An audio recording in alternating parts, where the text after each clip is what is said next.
can't see everybody's face. So come on, in a bit. So I like to be intimate, right? Thank you very much indeed. So we're just going to spend a fight. Oh, I like that. You know what they say about audience participation? You're involved as well. They're going to get everybody. I'm not uncomfortable. So we're talking about attention and visual focus. All right, so one of the things about motorbikes, unlike cars, you know, anybody commute to work in a car?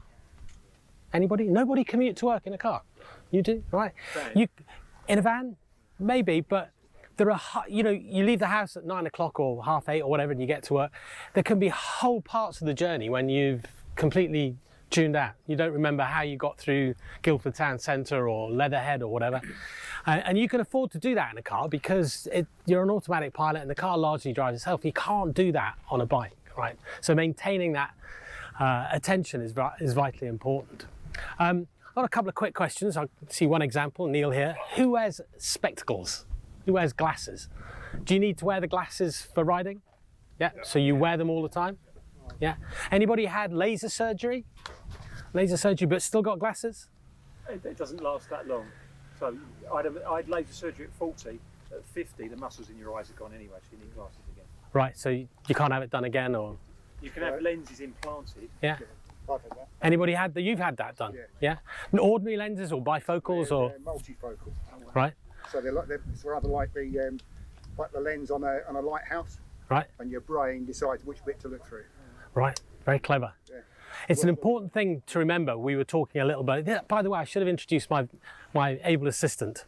I'm not entirely sure how I'm going to use my assistant at the moment. I like the hat, It's very nice. We talked about an example earlier on where a gentleman had changed his prescription, right? So He'd gone from... I was mentoring on a master's candidate, and first ride we had, and all went swimmingly well, and then the second ride that we had, and every time we came to a junction, he'd overshoot the junction rather than stop behind the white line, and it was quite scary when you're following somebody and they suddenly pop out into the oncoming traffic. So I quickly called it to a stop and asked him, you know, why there was a difference between the first ride and this ride, and he said, I've no idea. So I said, well, has something changed? And he said, no, I don't think so. So I said, your glasses look different. He said, oh yeah, I've got varifocals. And they have like you just said, there's sections of them which your brain works out where you should be looking, and there's two bits in your peripheral, lower peripheral, that are completely distorted, and that was causing him to misjudge where the lines were. So yeah. I think it's just an abject lesson that if you do change your prescription or if you do change the way in which you treat your eyesight, it's something to be very aware of. So the next logical question is, what do you see with? I'll take any answers. What do you see with? Eyes. Who said that? Eyes? Any advance on eyes? There's a certain part of your eye that you see during the daytime. Okay, do you know what it's called? I can't remember now. Okay. Not quite. It's called the fovea centralis. And weirdly, it's about 1 millimetre long. And it accounts for about 3% of your vision. It's a tiny little spot. So you have to be very accurate where you put it. And we rely as motorcyclists on our peripheral vision a huge amount. But actually, the peripheral vision's not that good. So you need to be very aware. If you want to be absolutely focused on something, you need to move your head and look directly at something. We'll come back to that in a minute. So it wasn't a trick question. The eyes are only functional, right? They're just a conduit to provide light information to the brain. So technically it's the brain that you see with. And the danger with that is the brain has got a very nasty habit of filling in gaps that it doesn't necessarily have information for. And you can't always control that. So you need strategies to build into your understanding of what you're actually looking at. I'll give you an example. Who's heard of something called saccades or saccades? Yeah? Anybody suggest what that might be? Circadian rhythm as well, isn't it? Where you... Different word completely, but we'll come back to circadian. But is it where you... Okay. So circadian is the biurnal rhythm that we all have night and day. All right. That's your circadian rhythm. About the one where your brain fills in the gaps you don't see, is that the... It is part of that process, sort of, yeah? Any advance on that? your brain's very good at recognising patterns. Yep. And it thinks it knows everything. So there are great big gaps in the middle, and your brain just fills them in. So, for example, the first junction you get to when you're riding out away from your house, you've done it hundreds of times, and your brain remembers all those hundreds of times. And you look up the road, and you don't necessarily see the car that's coming because your brain's filled that bit in for you. And when you turn your head from one side to the next, you can't actually take in all the information. You see it in like little snippets. That's right. So and it fills the gaps in. That is, it's called habituation bias, and it is the thing that our brain does in familiar surroundings, where it fills in exactly what you've described, fills in the gap. So you think there's nothing there, but actually that could well hide something that is there. Or, you know, you come out of a junction and you look to the right and you scan very quickly, and you're not looking. You're just scanning and you look the other way and you've missed the cyclist or the motorcycle coming the other direction. It happens to car drivers. But saccades is something specific, right? It comes from a French word which means jerky movement, and it's to do with when you scan from left to right. And you can try this out yourself. We're in a brilliant place to do this, right? If you scan from left to right, you get a very clear view of what you've got in front of you. And that's because the eyes are not moving continuously, they're moving in little jumps every 200th of a second. And what that means is that there's a danger that you get a little black spot every 200th of a second as you scan the horizon. And it's one of the reasons why they think car drivers often miss motorcyclists, because those little black spots are just about motorcycle or pedestrian sized. So what's a tactic to avoid being caught out by the black spots in your saccadic vision? Move slightly slower. And that quick scan that we're all used to doing I see it all the time, shoulder checks. You're not looking, it's a habit, right? And it's too quick to see anything. So slow down and move the head very purposefully, okay? Let's talk a little bit about peripheral vision. So here's a practical exercise. Just stand slightly away from each other so that you can get your hands out to each side. Okay, put them back as far as you can.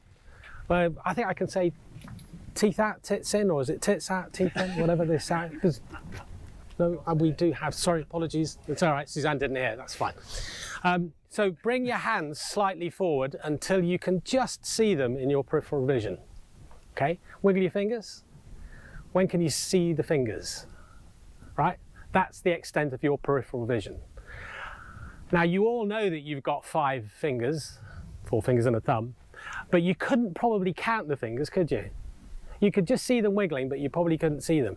And it's interesting, actually, if you bring your hands all the way forward, it isn't till about 20% from the center of your vision where you could actually count your fingers.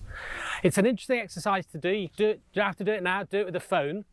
Get a phone, you know, that's turned on so you can see the time on the front of it, and hold it at arm's length in front of you, and you can read the time.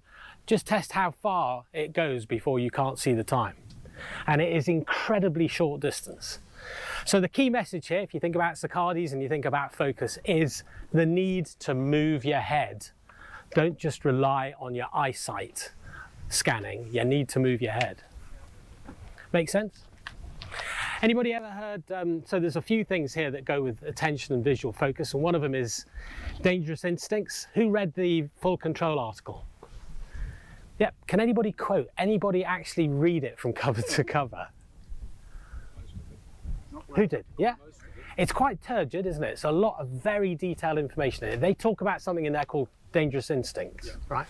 One in particular that applies to vision and attention and visual focus is, can you remember any of I think there's 5 things that it focuses on. One of them specifically to do with vision. Target fixation. Target fixation, right, yeah, remember that bit? Yeah. Who knows what target fixation is? Yes, yes sir. Ribs with target fixation. Say again? I broke 5 ribs with target fixation Right, at Blyton Park. okay, easy done. After lunch, I decided to sightsee instead of riding the track. I sightseed the track, and I got to a 90-degree bend at about 80 miles an hour, and I thought, I shouldn't be looking over there, I should be looking at the next apex. The next thing I know, I'm in the ambulance with 5 broken ribs. Yeah. So what does that tell you about target fixation? Oh, that's a very rookie error. But Right. yeah. So, sorry, a definition of target fixation, I think you were... Where you look is where you go. Destination fixation, that's it. And it's something that happens that, I think it came from a World War II story about fighter pilots that get target fixation. They stare at something and they can't break that fixation and end up flying their jet into it. It's something that motorcyclists get. Anybody ever had target fixation? Yeah? How did you know? How did you know it was happening? Just sort of found myself drifting, wandering towards where I didn't feel like I wanted to go, and I was able to, luckily, feel like I was able to break my gaze to that and move back on the line I wanted to be. But yeah, it's like Scary. a nice feeling. Yeah. So half of the problem with target fixation is realizing when it's happened. You've got to be, alert and aware to the fact that it may happen. 2 strategies for breaking target fixation. You've talked about one a little bit, Neil. Keep turning your head, keep looking. Yeah, firstly, be aware that it's happened and then mentally break it. Once you've realized it's happening, stop it happening. And one of the ways to do that is to move your head. So talking quite a lot today about that visual focus and the use of your vision combined with your head. My strapline on my emails is I'll hurt your neck before you break your ribs. Right. If you hurt your neck, you look where you want to go. Yeah, good point. I'm going to do another little demonstration to talk about specifically about peripheral vision, and something that I think Ben talked about before a little bit when we were talking about slow control circles, about looking where you want to go and not looking at the ground. The average speed of a human being is around 12 miles an hour. So an interesting test is to, if you close your eyes now for about 3 or 4 seconds and then open them, where is your vision? Where are you looking at? Almost certainly you're looking within 6 to 8 feet away from you. You're not looking at the horizon. And that's something that as a motorcyclist, it's very helpful if you can get into the habit of looking as far out as you possibly can. I'm going to do a little test now. Not think of anything on the horizon. I could use my assistant. No, that wouldn't be fair, would it? I can cycle over there. Well, here, I'm going to put this down on the ground. Depends on how good all of these people with fantastic eyesight is. You can see my book on the ground. Yeah? Can you read, if you can just see underneath the awning, can you read the words on the tower in the distance? Anybody want to read the words for me? Can you just see it on the white writing on the grey tower? Station 239, is it? I think it says Station Flight Odium. Station flight, I think it is. Station Flight, that's what it said. Yeah. Oh, I can't read that. Really? Yeah? Can you see it? Can you see it? Can you see it? Station flight. Right, if you're looking at that and reading that, can you see my red book on the ground? Yes. Quite clear, yeah? Now look at my red book on the ground, and can you read the words on the tower? Can you see the tower? You can't even see it, right? But in some British roads, that distance wouldn't be unreasonable on a British road at 70 miles an hour. That's the sort of distance where you need to be concentrating your scanning. And what this demonstrates is that even if you're looking into the distance, you can still see what's on the ground in front of you.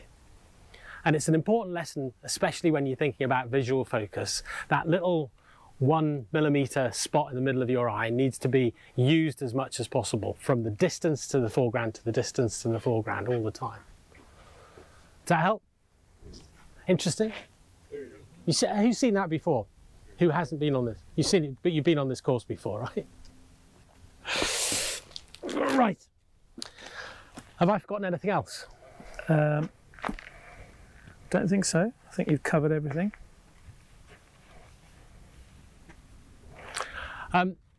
Just to that thing about also the looking down, and you talked about when you're braking hard or when you get that other destructive instincts taking over, where does your vision tend to go?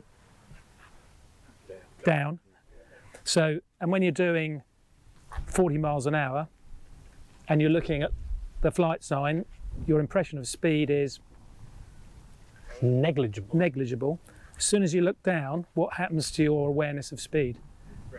You know you're going. Yeah. So and what does that do to your heart rate? So you're in that situation where a destructive instinct has taken over. You look down, and you then become more concerned. So another reason to keep that vision up, and that will hopefully keep things calm. Yeah. That's the last thing I saw when I came off of the track.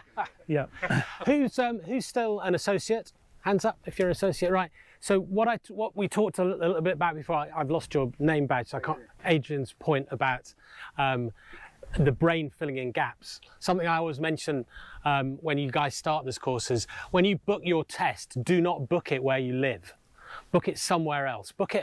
It doesn't have to be far away, but somewhere in a jurisdiction where you're just not familiar with the roads, and that means you'll avoid some of that risk of your brain deceiving you about what's actually happening. So think about that as a strategy for when it comes to booking your test. You talked about peripheral. Yep. And peripheral vision, when you're looking at the sign in the distance, then you know, Neil said you don't pick up detail, but the one thing you do pick up in peripheral is movement very quickly. So when your vision's down, then you're not picking up movement very far away from you, whereas when your vision is up, if anything moves in your peripheral, you will then see it very quickly. So another reason to keep That's that a good vision point. up. Movement Yeah. and the other thing is colour and Yeah. light. Yeah. So contrast, and so it's one of the strategies you can use to help other people see you is, you know, the light permanently on, maybe more than one light on the front of your bike, and you know, approaching junctions, make sure that you're moving outside of the pane of that person's vision, so that you can use movement as a way of getting into their peripheral vision as well. So it's understanding what you see, but also trying to understand what other people see as well, how they see you. Yeah, good Yeah. point. Thank you. Any questions? Anybody? Any questions? Bit of a scientific conversation, but I think something for you to take away in terms of learnings. Perhaps more of an observation. Your peripheral vision seems to be wider than it is tall. It doesn't seem to be circular. Yeah, so you're not picking it up. Because when we did that exercise, of course, we couldn't see that sign, but I could still see quite a ways. See your fingers. Yeah, If you try this exercise this way. yeah. It's a lot smaller, isn't it? Together before you- Yeah, it's these eyebrows things. Maybe, yeah. Neanderthals. Yeah, that's a good point.